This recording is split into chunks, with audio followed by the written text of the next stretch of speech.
You are welcome back to my channel. Let us look at this recent visit of American congressman to Nigeria, talking about really more, who is leading the investigation of alleged Christian genocide in Nigeria, in United States of America. Recall that he visited Nigeria, and according to him, he said he had a productive engagement. And what left people guessing is where he reserved his comments. Remember that before now, there have been so many moves from America. One, pressure on Nigeria to abolish Sharia law and Hizbah. And secondly, there's another people who are advising that, of course, the Fulani umbrella body, Mietiala, should be made a terrorist organization. Thirdly, there's another people that are pushing that the Sokoto Caliphate be declared a terrorist organization. And we have had a man who is at the center of investigation in America coming to Nigeria for an on-the-spot assessment of the situation. And he have come out to say that he had meetings, he had productive engagements, but ultimately he kept all the details in wrap. He have not unveiled his findings. These have kept people guessing. These have sent shockwave into the camp of the bandits, into the camp of those who may be sponsoring terrorism. But to have it, this man is one of those that will determine the next line of action of the United States of America, because he's the one leading the investigation into the alleged Christian genocide in Nigeria. As to have it, I'll bring you up to speed with the way the Punch put it. But thereafter, we are looking at another issue that came from Zamfara State, where a group is alleging that the government of Zamfara State released a good number of convicted terrorists. I'll bring you that as well. But let me quickly bring you up to speed with what Punch is saying about this. It says CPC, that is country of particular concern. U.S. lawmaker Moore visits Nigeria, describes trip as very productive.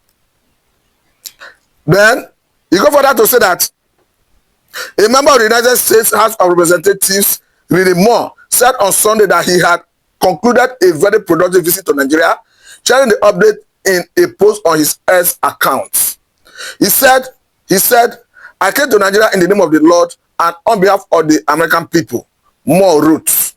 Announcing the end of his trip, he added, just ending a very productive visit to Nigeria and rounds of meetings. More details to come. More details to come. That is where the whole issue, everybody is waiting to see that more details. He said, happy Sunday, God bless. Great. Moore did not provide details about the purpose of the visit or the Nigerian officials he met during the trip. That is what we can tell you about that for now. Which we'll analyze this, but before we go into the proper analysis, let me bring you this shocking revelation and accusation against the government of Zamfara. This one is coming from Daily Post. It's a group condemns alleged release of convicted terrorists by Zamfara government. He goes further to say that the North Central Writers Advocacy Group, NCWAG, has expressed shock over reports that the Zamfara State government under Governor Daud Alawa secretly released a large number of convicted terrorists and bandits from correctional facilities within the states. He goes further to say that NCWAG also called on the presidency, the National Security Advisor, NSA, the National Security Council, the Ministry of Interior, and the Office of the Attorney General of the Federation to urgently investigate the matter and bring Nigerians. Let me say it is within the realm of allegation, as a person who know how what it takes to verify the veracity of this claim, but we are bringing it to you as it being reported. He go further to say that this was contained in a statement made available to journalists in Jos on Saturday, signed by Irimiya Durnat, coordinator of the group. Part of the statement read, according to published reports, a total of 291 Boko Haram members and 290 armed bandits were allegedly freed under circumstances that have not been explained to Nigerian public. These individuals were not awaiting trial. They were convicted criminals whose offenses include terrorism, mass violence, kidnapping, destruction of communities, and other acts that have destabilized the Northwest and the entire Federation for over a decade.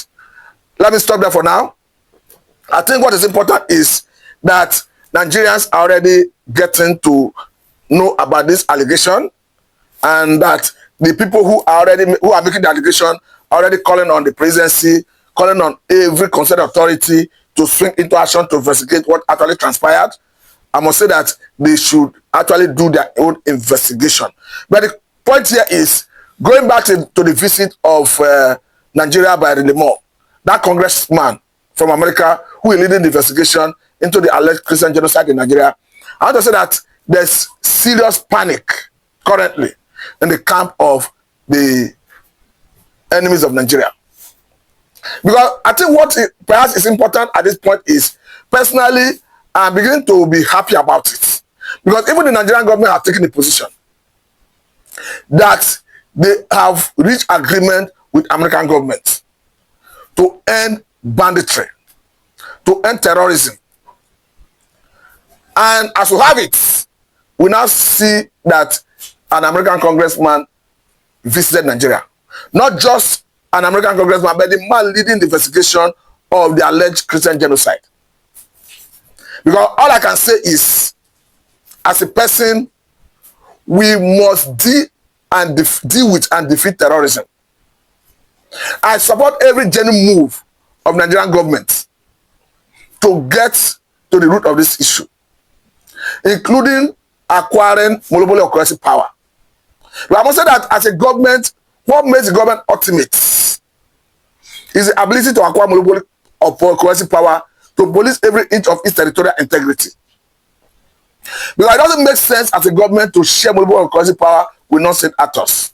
I must say that it renders Nigerian sovereign state as a weak sovereign state. We also saw what happened in Benin Republic, where it was reported that Nigerian Air Force swiftly went there on the order of their president to restore a constitutional order. You understand that there was an attempted coup? So the same way Nigerian armed forces have been applauded for that mission, I want to say that they should step up action in Nigeria to get Nigerians have a sigh of relief. Because as far as I'm concerned, if you are saying you are comfortable, it doesn't concern you because it's not yet happening in your locality. I must say that it is an even wind that blows no one any good. That if it is not addressed, it's a matter of time, it will definitely go round. Because before now, nobody could have imagined that Kwara will become an epicenter of banditry. But currently, as we speak, Kwara is the major epicenter of banditry. Kwara has become a very serious area of banditry. So the same thing is applicable. If it's not addressed, it's a matter of time it will go round. We cannot forget in the corner how even the governor of Oyo State, Sheyi Makinde, raised alarm that the bandits who are being dislodged in the north, that they're already hibernated in southwestern forest. A situation that made Amateku to then raise about 2,000 men to comb southwestern forest. So I must say that the earlier we address it as a people, the better. Because we saw the alarm raised by the governor of Borno State, Babagala Zulu, recently, that the Boko Haram are already using drones to attack the military. So if it is not quickly addressed, we are likely going to have a situation where it will spiral out of control. Because these are normally what the military will call ragtag.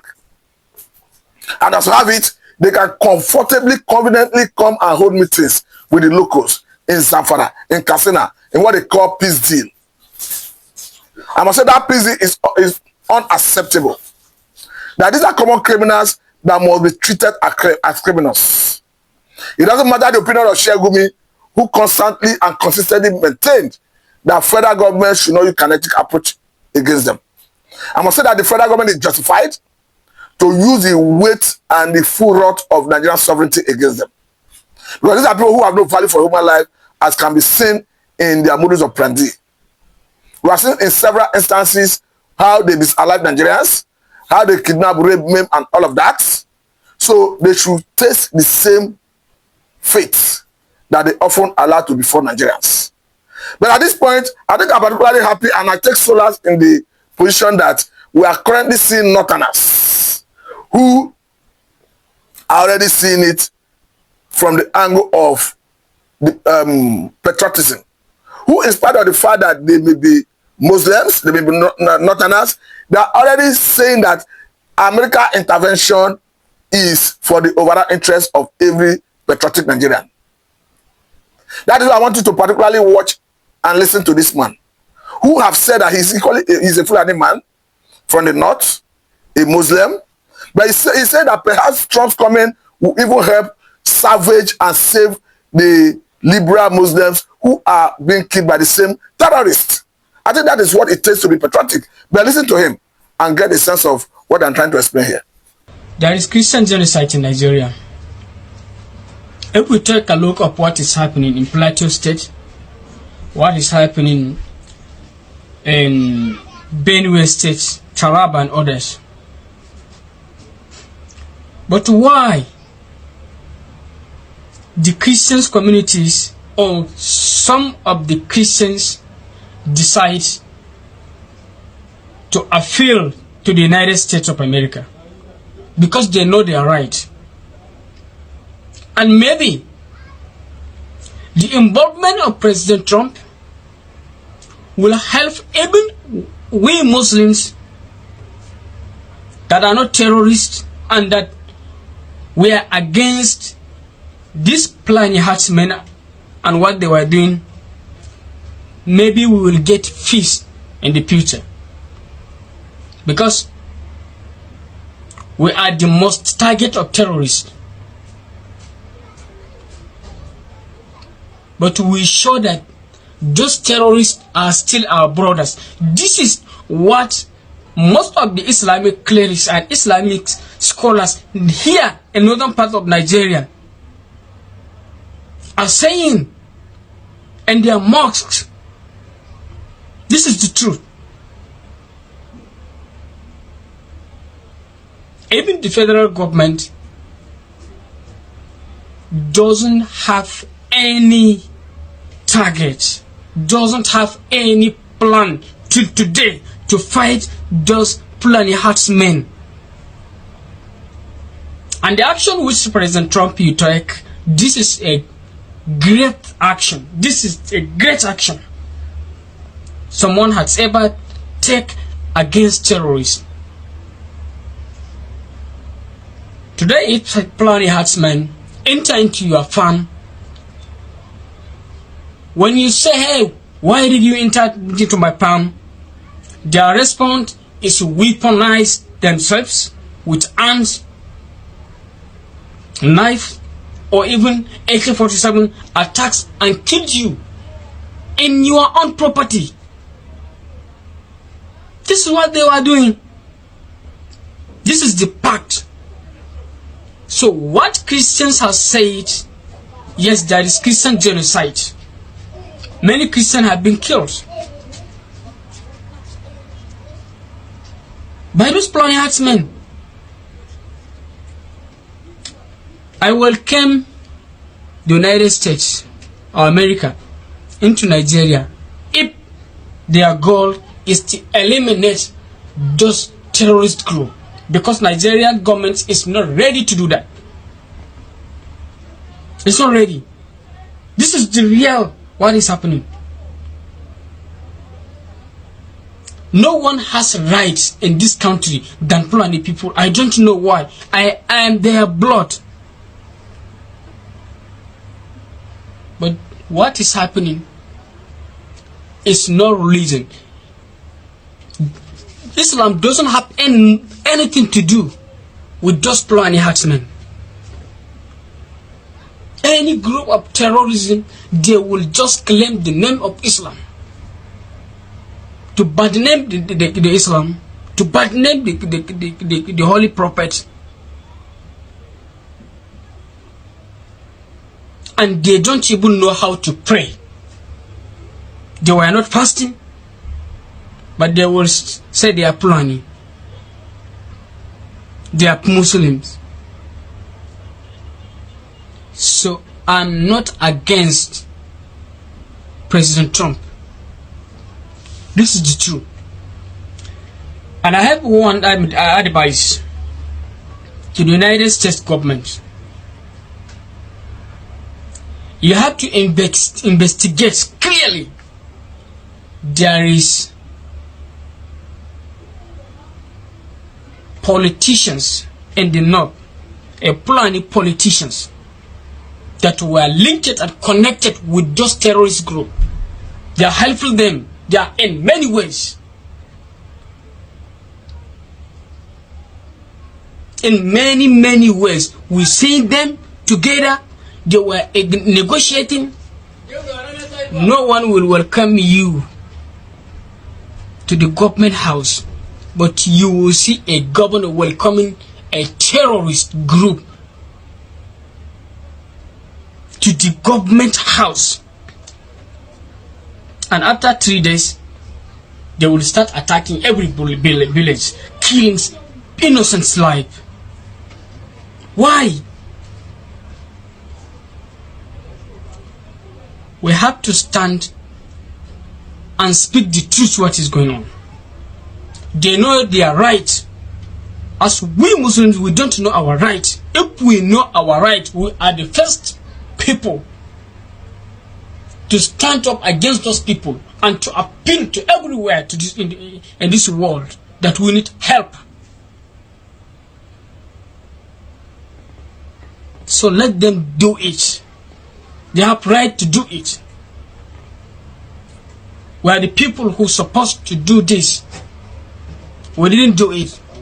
Many of us look at those Fulani herdsmen as their own Muslim brothers. They were not. This is the reality. You can assassinate me. You can do whatever you want. If you never stop this, your mentality. Looking at terrorists who's shedding the human blood like mosquito. If you never stop claiming them your own brothers, Islam will never get peace. This is the truth. This is the only truth.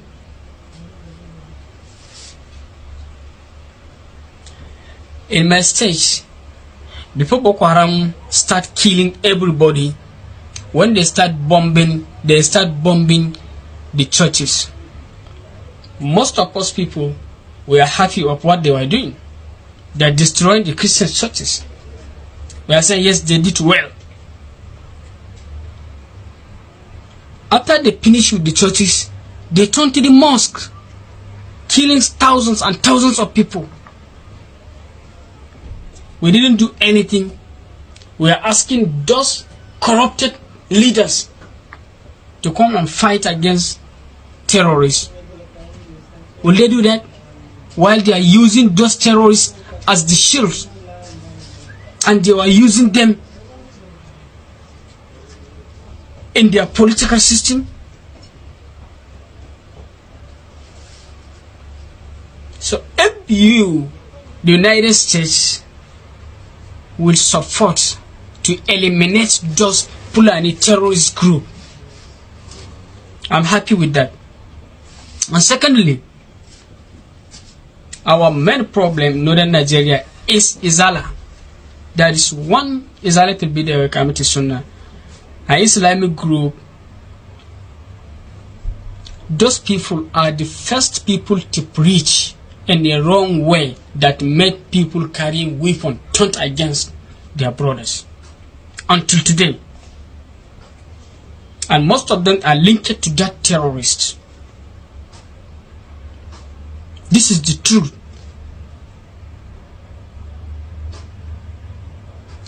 Before the establishment of Izala, there is the Christians and Muslims in northern Nigeria, is their relation is like a twins brothers relation.